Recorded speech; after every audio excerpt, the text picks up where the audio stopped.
अंदाज देणार आहे। आज आहे 3 जुलै 2025। राज्यामध्ये सांगायचं झालं तर पूर्व विदर्भ आणि पश्चिम विदर्भ म्हणजे ह्या 6, 5, 11 जिल्ह्यामध्ये भाग बदलत पाऊस पडणार आहे।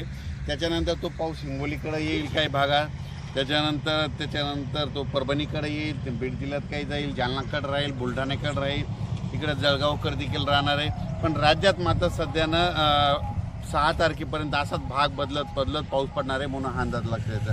सांगायचं झालं तर 10 जुलैपर्यंत असाच वेगवेगळ्या भागात पाऊस पडणार आहे, सर्वदूर पडणार नाही म्हणून हे सर्वांनी लक्षात घ्यायचं। जिकडे पडला तिकडेच पाऊस पडणार आहे, ज्यांना सोडून दिलं त्यांना सोडून देणार आहे।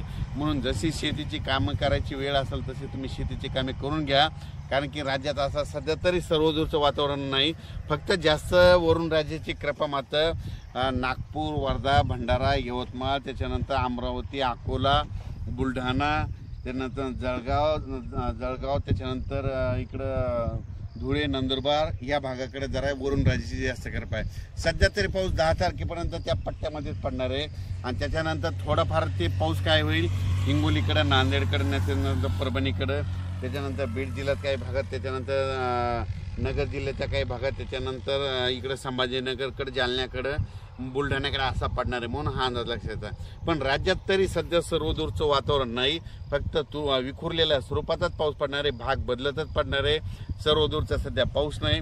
म्हणून योगायोगाने जशी शेतीची कामे करायची असेल तर तुम्ही शेतीची कामे करू शकता। आज देखील 3 जुलैला रात्री बघा तुम्ही, आज 3 जुलैला विदर्भामध्ये काय बंद होणार नाही, त्याच्यामुळे काही चिंता करायची गरज नाही। पण राज्यात सगळ्यात जास्त वरून राज्याची कृपा फक्त विदर्भावर जास्त आहे, म्हणजे 6, 5, 11 जिल्ह्यामध्ये पाऊस चालूच राहणार आहे। त्यांना एक विनंती की तुम्ही जसं वेळ भेटेल तुम्ही तसे वापसा झाली तशी तुम्ही तुमच्या पेरणी करा। धन्यवाद।